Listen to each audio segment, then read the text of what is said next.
The Balloon Hoax by Edgar Allan Poe. The great problem is at length solved. The air, as well as the earth and the ocean, has been subdued by science, and will become a common and convenient highway for mankind.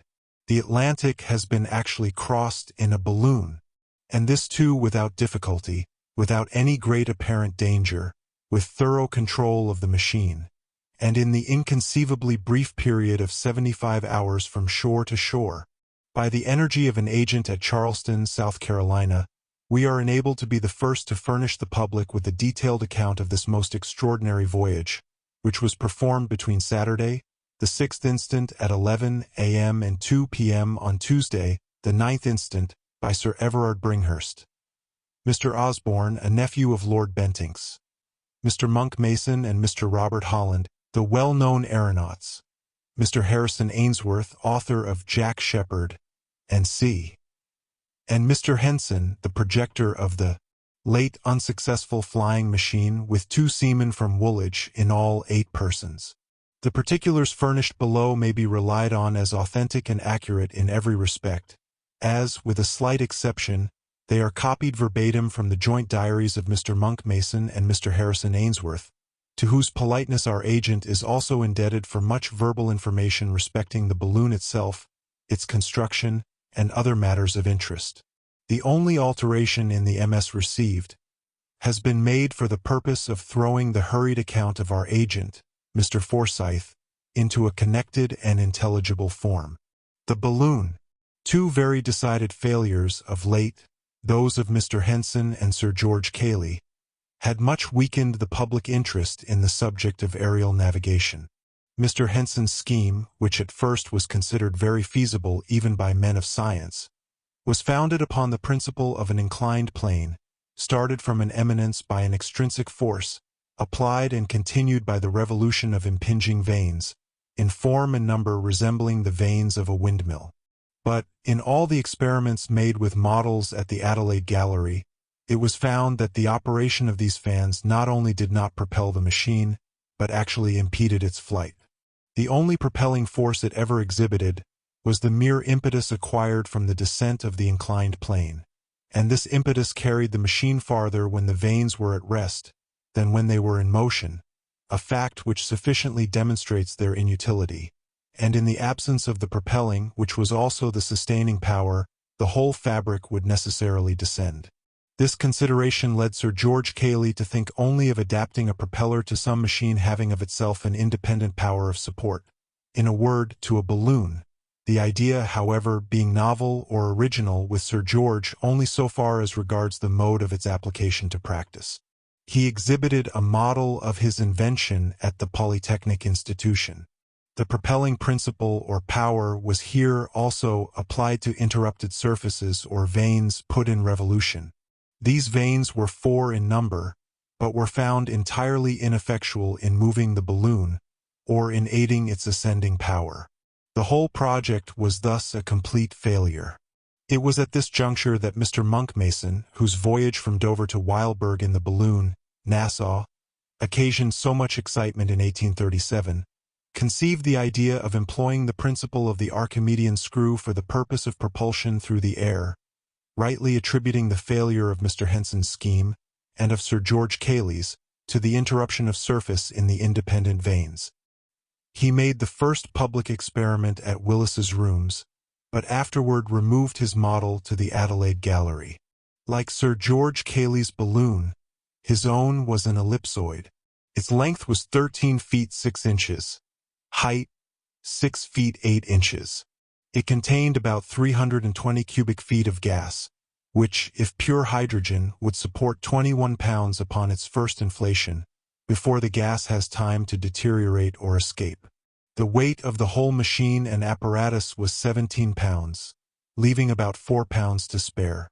Beneath the center of the balloon was a frame of light wood, about 9 feet long, and rigged on to the balloon itself with a network in the customary manner. From this framework was suspended a wicker basket or car. The screw consists of an axis of hollow brass tube, 18 inches in length, through which, upon a semi-spiral inclined at 15 degrees, pass a series of steel wire radii, 2 feet long, and thus projecting a foot on either side.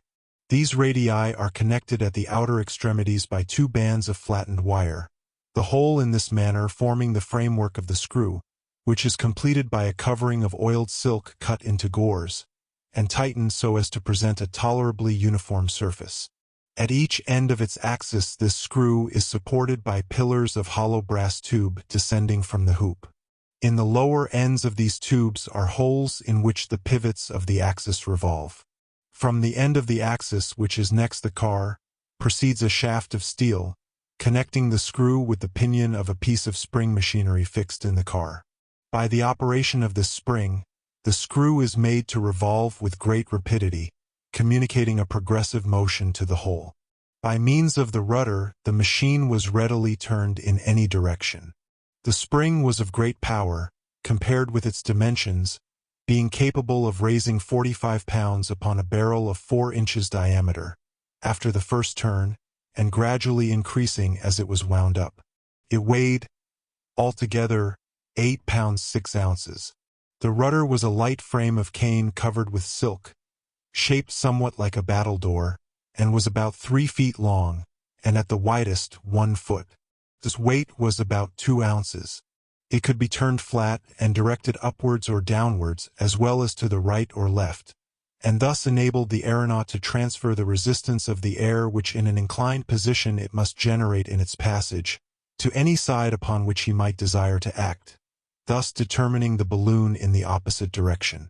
This model, which, through want of time, we have necessarily described in an imperfect manner, was put in action at the Adelaide Gallery, where it accomplished a velocity of 5 miles per hour, although, strange to say, it excited very little interest in comparison with the previous complex machine of Mr. Henson.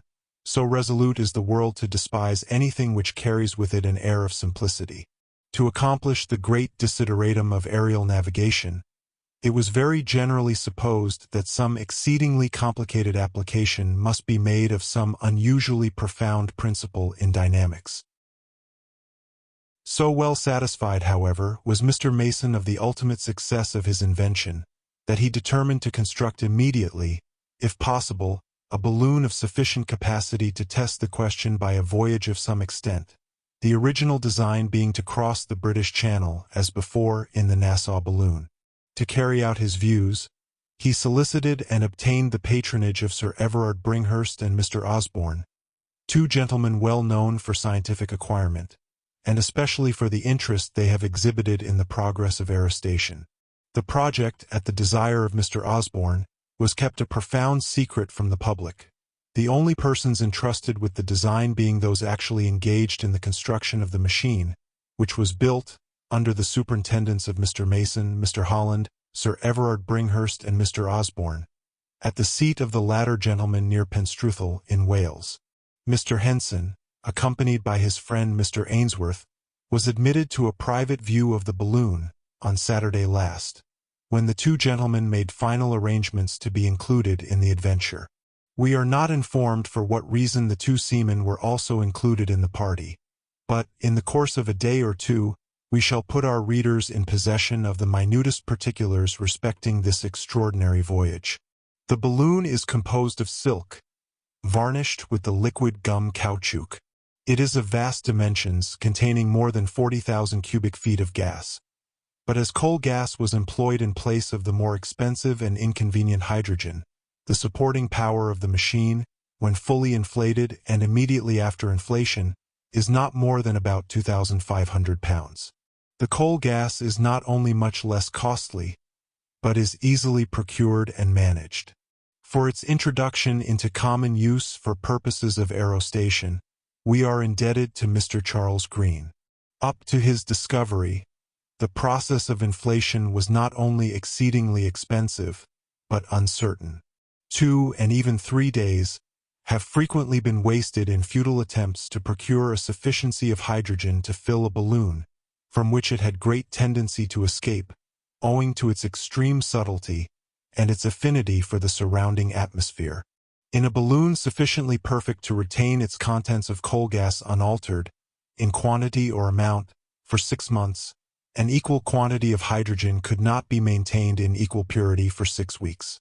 The supporting power being estimated at 2,500 pounds, and the united weights of the party amounting only to about 1,200, there was left a surplus of 1,300, of which again 1,200 was exhausted by ballast, arranged in bags of different sizes, with their respective weights marked upon them, by cordage, barometers, telescopes, barrels containing provision for a fortnight, water casks, cloaks, carpet bags, and various other indispensable matters, including a coffee warmer, contrived for warming coffee by means of slack lime, so as to dispense altogether with fire, if it should be judged prudent to do so. All these articles, with the exception of the ballast, and a few trifles, were suspended from the hoop overhead. The car is much smaller and lighter in proportion than the one appended to the model. It is formed of a light wicker, and is wonderfully strong, for so frail-looking a machine. Its rim is about 4 feet deep. The rudder is also very much larger in proportion than that of the model, and the screw is considerably smaller. The balloon is furnished besides with a grapnel and a guide rope, which latter is of the most indispensable importance. A few words, in explanation, will here be necessary for such of our readers as are not conversant with the details of aerostation.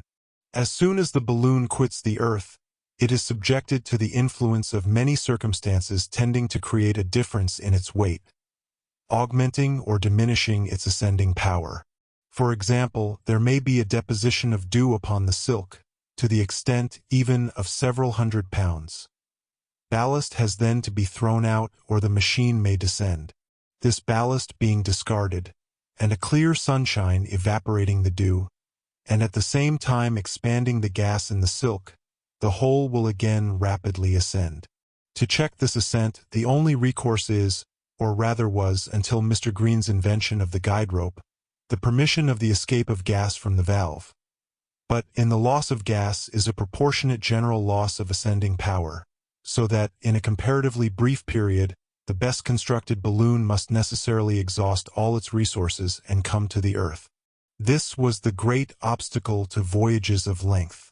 The guide rope remedies the difficulty in the simplest manner conceivable. It is merely a very long rope which is suffered to trail from the car, and the effect of which is to prevent the balloon from changing its level in any material degree. If, for example, there should be a deposition of moisture upon the silk, and the machine begins to descend in consequence, there will be no necessity for discharging ballast to remedy the increase of weight, for it is remedied or counteracted in an exactly just proportion by the deposit on the ground of just so much of the end of the rope as is necessary. If, on the other hand, any circumstances should cause undue levity and consequent ascent, this levity is immediately counteracted by the additional weight of rope upraised from the earth.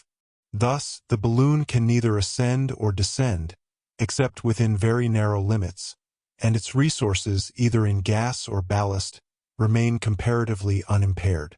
When passing over an expanse of water, it becomes necessary to employ small kegs of copper or wood, filled with liquid ballast of a lighter nature than water.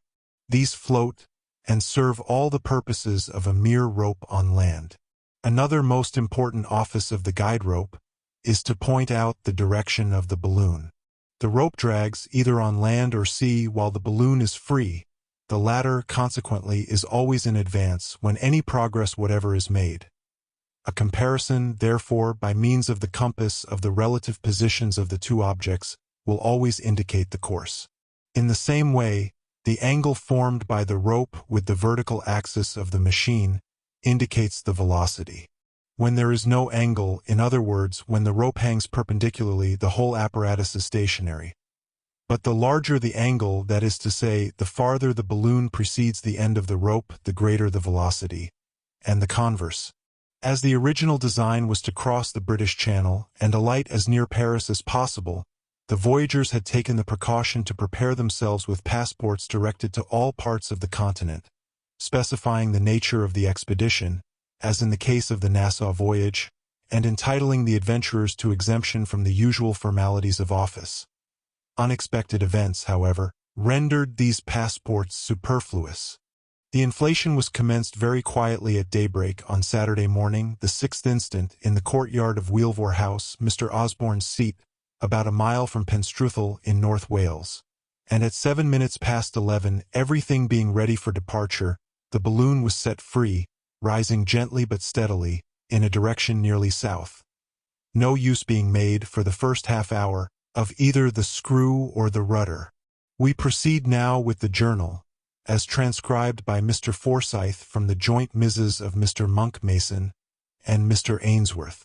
The body of the journal, as given, is in the handwriting of Mr. Mason, and APS is appended each day by Mr. Ainsworth, who has in preparation, and will shortly give the public a more minute, and no doubt, a thrillingly interesting account of the voyage. The Journal. Saturday, April the 6th. Every preparation likely to embarrass us having been made overnight, we commenced the inflation this morning at daybreak. But owing to a thick fog which encumbered the folds of the silk and rendered it unmanageable, we did not get through before nearly 11 o'clock. Cut loose, then, in high spirits, and rose gently but steadily, with a light breeze at north, which bore us in the direction of the British Channel. Found the ascending force greater than we had expected, and as we arose higher and so got clear of the cliffs, and more in the sun's rays, our ascent became very rapid. I did not wish, however, to lose gas at so early a period of the adventure, and so concluded to ascend for the present. We soon ran out our guide rope, but even when we had raised it clear of the earth, we still went up very rapidly. The balloon was unusually steady, and looked beautifully. In about 10 minutes after starting, the barometer indicated an altitude of 15,000 feet. The weather was remarkably fine, and the view of the subjacent country, a most romantic one when seen from any point, was now especially sublime. The numerous deep gorges presented the appearance of lakes, on account of the dense vapors with which they were filled, and the pinnacles and crags to the southeast, piled in inextricable confusion, resembling nothing so much as the giant cities of Eastern fable. We were rapidly approaching the mountains in the south, but our elevation was more than sufficient to enable us to pass them in safety. In a few minutes we soared over them in fine style, and Mr. Ainsworth, with the seamen, was surprised at their apparent want of altitude when viewed from the car, the tendency of great elevation in a balloon being to reduce inequalities of the surface below to nearly a dead level. At 11:30, still proceeding nearly south, we obtained our first view of the Bristol Channel, and in 15 minutes afterward, the line of breakers on the coast appeared immediately beneath us, and we were fairly out at sea. We now resolved to let off enough gas to bring our guide rope, with the buoys affixed, into the water. This was immediately done, and we commenced a gradual descent. In about 20 minutes our first buoy dipped, and at the touch of the second soon afterwards, we remained stationary as to elevation. We were all now anxious to test the efficiency of the rudder and screw, and we put them both into requisition forthwith, for the purpose of altering our direction more to the eastward, and in a line for Paris. By means of the rudder we instantly effected the necessary change of direction, and our course was brought nearly at right angles to that of the wind, when we set in motion the spring of the screw, and were rejoiced to find it propel us readily as desired. Upon this we gave 9 hearty cheers, and dropped in the sea a bottle, enclosing a slip of parchment with a brief account of the principle of the invention. Hardly, however, had we done with our rejoicings, when an unforeseen accident occurred which discouraged us in no little degree. The steel rod connecting the spring with the propeller was suddenly jerked out of place at the car end, by a swaying of the car through some movement of one of the 2 seamen we had taken up, and in an instant hung dangling out of reach from the pivot of the axis of the screw. While we were endeavoring to regain it, our attention being completely absorbed, we became involved in a strong current of wind from the east, which bore us, with rapidly increasing force, towards the Atlantic. We soon found ourselves driving out to sea at the rate of not less, certainly, than 50 or 60 miles an hour, so that we came up with Cape Clear, at some 40 miles to our north, before we had secured the rod, and had time to think what we were about. It was now that Mr. Ainsworth made an extraordinary, but to my fancy, a by no means unreasonable or chimerical proposition, in which he was instantly seconded by Mr. Holland, viz. that we should take advantage of the strong gale which bore us on, and in place of beating back to Paris, make an attempt to reach the coast of North America. After slight reflection, I gave a willing assent to this bold proposition, which, strange to say, met with objection from the two seamen only. As the stronger party, however, we overruled their fears, and kept resolutely upon our course. We steered due west, but as the trailing of the buoys materially impeded our progress, and we had the balloon abundantly at command, either for ascent or descent, we first threw out 50 pounds of ballast, and then wound up, by means of a windlass, so much of the rope as brought it quite clear of the sea. We perceived the effect of this maneuver immediately, in a vastly increased rate of progress, and, as the gale freshened, we flew with a velocity nearly inconceivable, the guide rope flying out behind the car, like a streamer from a vessel. It is needless to say that a very short time sufficed us to lose sight of the coast. We passed over innumerable vessels of all kinds, a few of which were endeavoring to beat up, but the most of them lying to. We occasioned the greatest excitement on board all, an excitement greatly relished by ourselves, and especially by our two men, who, now under the influence of a dram of Geneva, seemed resolved to give all scruple or fear to the wind. Many of the vessels fired signal guns, and in all we were saluted with loud cheers, which we heard with surprising distinctness, and the waving of caps and handkerchiefs. We kept on in this manner throughout the day with no material incident, and, as the shades of night closed around us, we made a rough estimate of the distance traversed. Could not have been less than 500 miles, and was probably much more. The propeller was kept in constant operation, and, no doubt, aided our progress materially. As the sun went down, the gale freshened into an absolute hurricane, and the ocean beneath was clearly visible on account of its phosphorescence. The wind was from the east all night, and gave us the brightest omen of success. We suffered no little from cold, and the dampness of the atmosphere was most unpleasant. But the ample space in the car enabled us to lie down, and by means of cloaks and a few blankets we did sufficiently well. P.S. by Mr. Ainsworth. The last 9 hours have been unquestionably the most exciting of my life. I can conceive nothing more sublimating than the strange peril and novelty of an adventure such as this. May God grant that we succeed. I ask not success for mere safety to my insignificant person, but for the sake of human knowledge and for the vastness of the triumph. And yet the feat is only so evidently feasible that the sole wonder is why men have scrupled to attempt it before. One single gale such as now befriends us. Let such a tempest whirl forward a balloon for 4 or 5 days. These gales often last longer, and the voyager will be easily borne in that period from coast to coast. In view of such a gale, the broad Atlantic becomes a mere lake. I am more struck, just now, with the supreme silence which reigns in the sea beneath us, notwithstanding its agitation, than with any other phenomenon presenting itself. The waters give up no voice to the heavens. The immense flaming ocean writhes and is tortured uncomplainingly. The mountainous surges suggest the idea of innumerable dumb gigantic fiends struggling in impotent agony. In a night such as is this to me, a man lives a whole century of ordinary life, nor would I forego this rapturous delight for that of a whole century of ordinary existence. Sunday, the 7th. Mr. Mason's MS. This morning the gale, by 10, had subsided to an 8 or 9, not breeze, for a vessel at sea, and bears us, perhaps, 30 miles per hour or more. It has veered, however, very considerably to the north, and now, at sundown, we are holding our course due west, principally by the screw and rudder, which answer their purposes to admiration. I regard the project as thoroughly successful, and the easy navigation of the air in any direction, not exactly in the teeth of a gale, as no longer problematical. We could not have made head against the strong wind of yesterday, but by ascending we might have got out of its influence, if requisite. Against a pretty stiff breeze, I feel convinced we can make our way with the propeller. At noon today, ascended to an elevation of nearly 25,000 feet by discharging ballast. Did this to search for a more direct current, but found none so favorable as the one we are now in.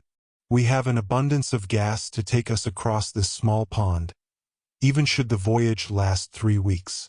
I have not the slightest fear for the result.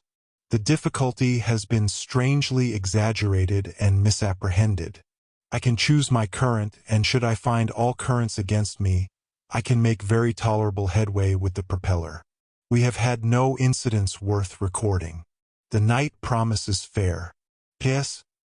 By Mr. Ainsworth. I have little to record except the fact, to me quite a surprising one, that, at an elevation equal to that of Cotopaxi, I experienced neither very intense cold, nor headache, nor difficulty of breathing. Neither, I find, did Mr. Mason, nor Mr. Holland, nor Sir Everard. Mr. Osborne complained of constriction of the chest, but this soon wore off. We have flown at a great rate during the day, and we must be more than halfway across the Atlantic. We have passed over some 20 or 30 vessels of various kinds, and all seem to be delightfully astonished. Crossing the ocean in a balloon is not so difficult a feat after all. Omni ignotum pro magnifico.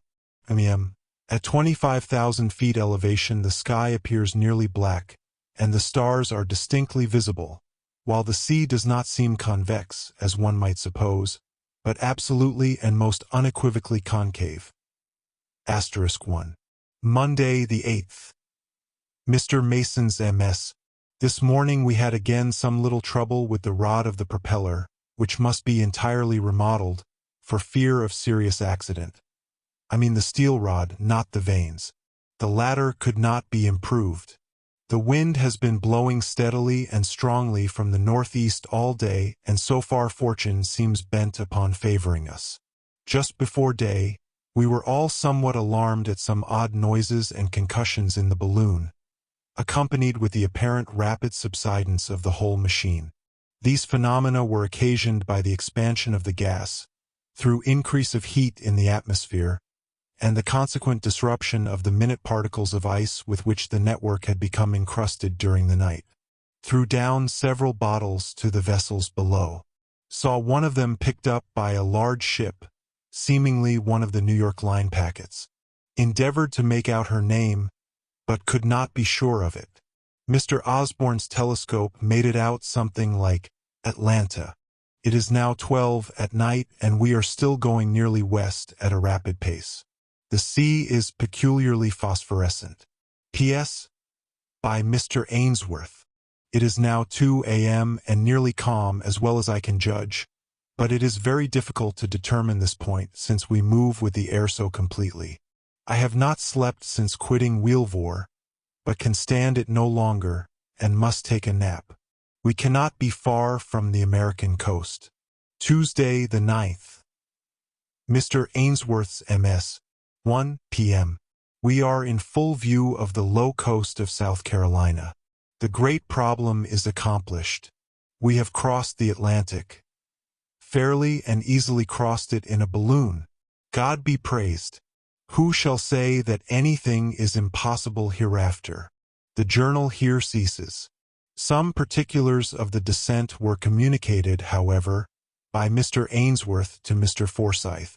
It was nearly dead calm when the voyagers first came in view of the coast, which was immediately recognized by both the seamen and by Mr. Osborne. The latter gentleman having acquaintances at Fort Moultrie, it was immediately resolved to descend in its vicinity. The balloon was brought over the beach, the tide being out and the sand hard, smooth, and admirably adapted for a descent, and the grapnel let go, which took firm hold at once. The inhabitants of the island and of the fort thronged out, of course, to see the balloon, but it was with the greatest difficulty that anyone could be made to credit the actual voyage, the crossing of the Atlantic. The grapnel caught at 2 p.m. precisely, and thus the whole voyage was completed in 75 hours, or rather less, counting from shore to shore. No serious accident occurred. No real danger was at any time apprehended. The balloon was exhausted and secured without trouble, and when the MS from which this narrative is compiled was dispatched from Charleston, the party were still at Fort Moultrie. Their farther intentions were not ascertained, but we can safely promise our readers some additional information either on Monday or in the course of the next day, at farthest. This is unquestionably the most stupendous, the most interesting, and the most important undertaking ever accomplished or even attempted by man. What magnificent events may ensue, it would be useless now to think of determining.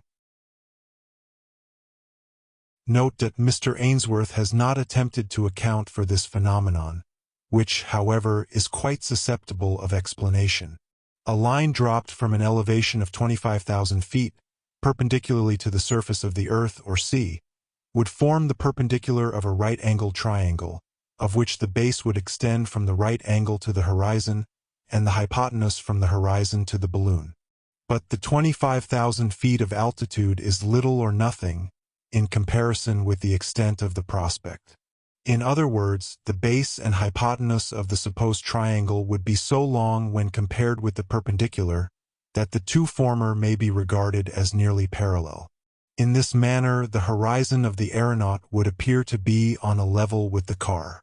But, as the point immediately beneath him seems and is at a great distance below him, it seems, of course, also at a great distance below the horizon.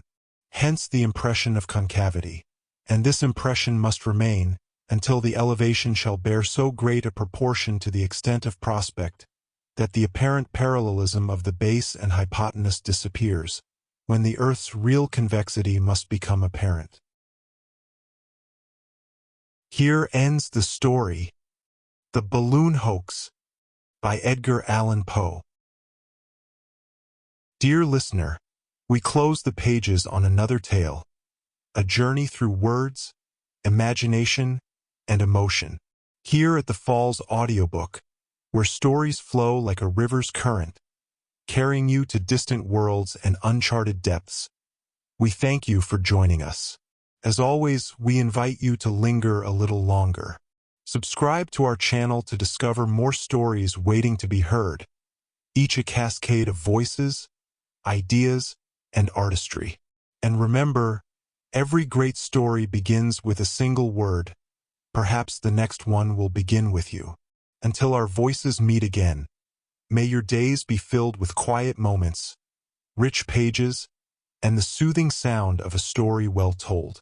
This is the Falls Audiobook, signing off.